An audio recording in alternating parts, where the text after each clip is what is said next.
देवराज, ये वही ऋषि हैं जिन्होंने आपको श्राप दिया था। देवराज, ऋषि दुर्वासा पधारे हैं। उन्हें आदर सत्कार के साथ यहां ले आओ।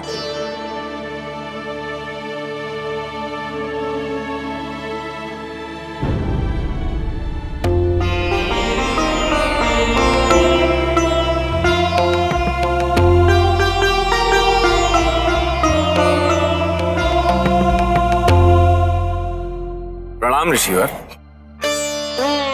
भ्रमण पर निकला था, यहां पहुंचकर सोचा देवराज से भेंट कर लूं। यह पुष्प मुझे स्वयं भगवान विष्णु ने दिया था, इसे मेरा आशीर्वाद समझकर ग्रहण करें देवराज।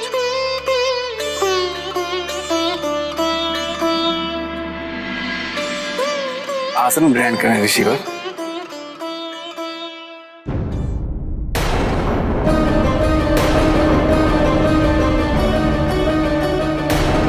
नारायण द्वारा दिए गए इस पुष्प को आपने तुच्छ समझा। आपके कारण इस पुष्प का अपमान हुआ।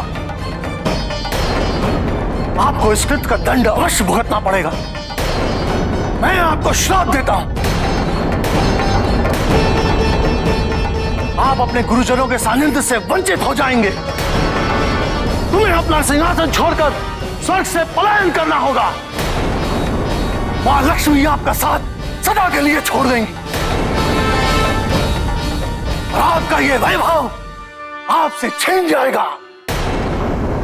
अपने गुरु का अपमान, तारकासुर को आपका स्वर्ग से निष्कासित करना, देवी लक्ष्मी का स्वर्ग को त्याग देना, इस सब का कारण दुर्वासा ऋषि का श्राप ही तो है। और यदि तारकासुर के अंत के पश्चात आपको स्वर्ग पुनः प्राप्त हो भी गया तो भी देवी लक्ष्मी का स्वर्ग में पुनः लौटना समुद्र मंथन के पश्चात ही संभव है, जब वो अपने नवीन अवतार महालक्ष्मी के स्वरूप में समुद्र से प्रकट होंगी। प्रभु, हमारा स्वर्ग पर पुनः अधिकार, माता लक्ष्मी का लौटना, तारकासुर का वध, यह सब तो महादेव के विवाह के बाद ही संभव होगा। किंतु आप हमें यह बताने का कष्ट करें कि ऋषि दुर्वासा महादेव को कैसे समझाएंगे। ऋषि दुर्वासा की उत्कृष्ट पूंजी उनका श्राप ही तो है, और यही श्राप महादेव का विवाह भी करवाएगा। किंतु प्रभु, दुर्वासा कैलाश क्यों जाएंगे? और ऐसा क्या चमत्कार होगा कि वो महादेव को श्राप देंगे? आपका प्रश्न उचित है नारद,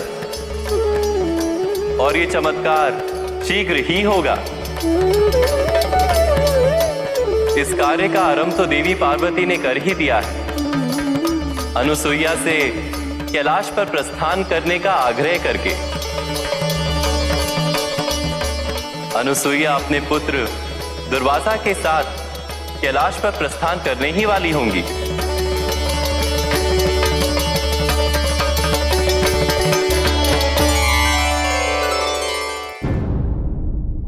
प्रजापति दक्ष और प्रसूति देवी ने पार्वती के विवाह में सम्मिलित न होने पर अपनी असमर्थता प्रकट की है,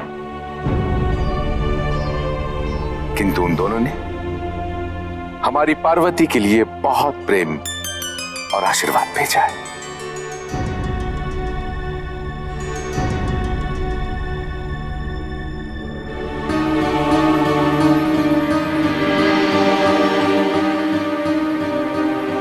कोई है? कहां गए सब?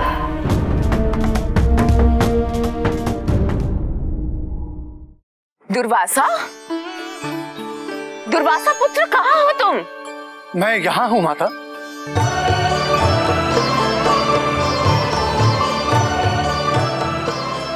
कहिए माता, क्या आज्ञा है? महादेव के विवाह में सम्मिलित होने हम कैलाश जा रहे हैं। हमारी इच्छा है कि तुम भी हमारे साथ कैलाश चलो। अवश्य माता, ये तो मेरा सौभाग्य है। महादेव के विवाह में सम्मिलित होकर मैं भी धन्य हो जाऊं।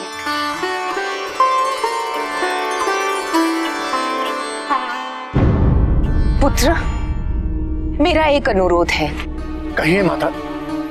महादेव और देवी पार्वती के विवाह के शुभ अवसर पर तुम्हें अपने क्रोध के प्रति सचेत रहना होगा, नियंत्रित करना होगा अपने आप को।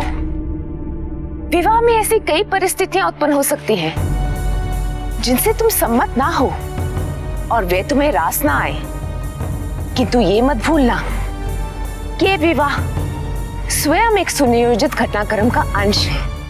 अतः इसमें अपने क्रोध से कोई व्यवधान उत्पन्न मत कर देना। तुम्हारी श्राप शक्ति तुम्हारे लिए वरदान है तो अभिशाप भी है। किंतु माता, मेरा दिया हुआ प्रत्येक श्राप संसार के हित में ही होता है। और आप निश्चिंत रहें, मैं आपको वचन देता हूं, यदि कोई ऐसी परिस्थिति उत्पन्न हो भी गई तो मैं अपने आप को शांत रखूंगा। मेरा क्रोध किसी भी प्रकार का व्यवधान उत्पन्न नहीं करेगा। चलें पुत्र। कहाँ गए सब? किसी को इस विवाह के प्रबंध करने की चिंता है या नहीं है? कोई है? अथा, क्या समस्या है? समस्या? आप देखिए, स्वयं देखिए राजन, विवाह की तिथि निकट आ रही है और यहाँ एक भी श्रमिक या सेवक उपस्थित नहीं है।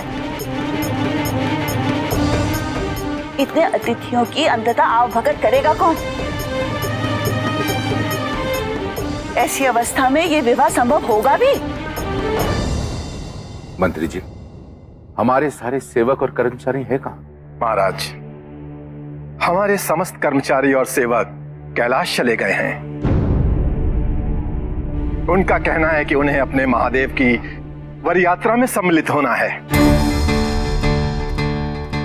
यदि उन्हें वर यात्रा में ही सम्मिलित होना था तो इस भवन में कार्य करना उन्होंने स्वीकार क्यों किया? अब भोजन कौन बनाएगा? कौन सुसज्जित करेगा इस भवन को? राजन, आप शीघ्र ही उन्हें यहाँ वापस बुला लीजिए। अथा, अब उन सबको कैलाश से वापस बुलाना तो संभव नहीं है ना,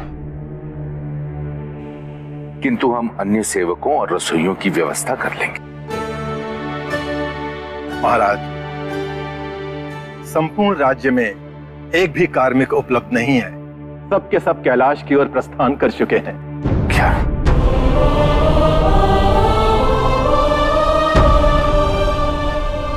सब के सब?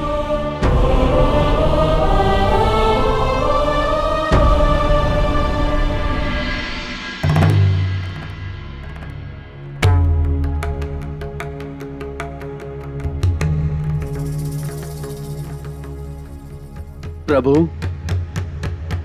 हम सब आपकी वर यात्रा में सम्मिलित होने आए हैं। हाँ प्रभु। महादेव, हमें अपनी वर यात्रा में सम्मिलित होने की अनुमति देकर हमारा जीवन सफल बनाए महादेव।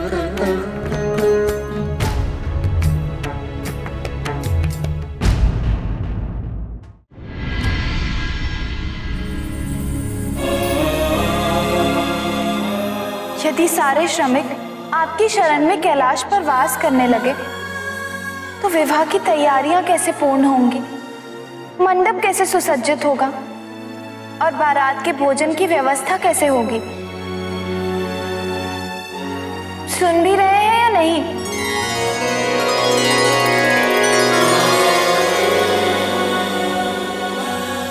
सारे संसार का ध्यान इस विवाह पर केंद्रित है। यदि बारात के स्वागत सत्कार में कहीं भी भूल चूक हुई तो हमारे पिता की सम्मान और प्रतिष्ठा को ठेस पहुंच सकती है। क्या सोचेंगे सारे अतिथिगण कि हेम नरेश एक पुत्री का विवाह भी अच्छे से आयोजित नहीं कर सके? हम आपसे कुछ कह रहे हैं, इस पर आपकी कोई प्रतिक्रिया है भी या नहीं?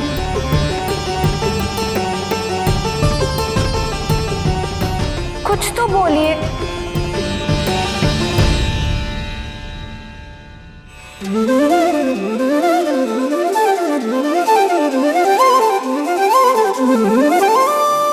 आप सबकी वर यात्रा में सम्मिलित होने की इच्छा का मैं आदर करता हूं,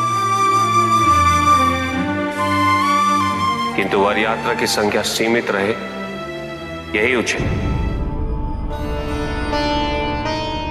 अतः मेरा आप सबसे निवेदन है, जो कन्या पक्ष से है वो लौट और वहीं से मेरे विवाह में सम्मिलित। प्रभु, हमारी ये धारणा है कि जो कोई भी आपकी वर यात्रा में सम्मिलित होगा तो उसका पुण्य बढ़ जाएगा प्रभु। किंतु आप लोगों को यह ज्ञात नहीं है कि जो भी व्यक्ति पार्वती की ओर से विवाह में सम्मिलित होगा उसे दुगना पुण्य मिलेगा। जाइए, निश्चिंत होकर विवाह के कार्य में जुट जाइए।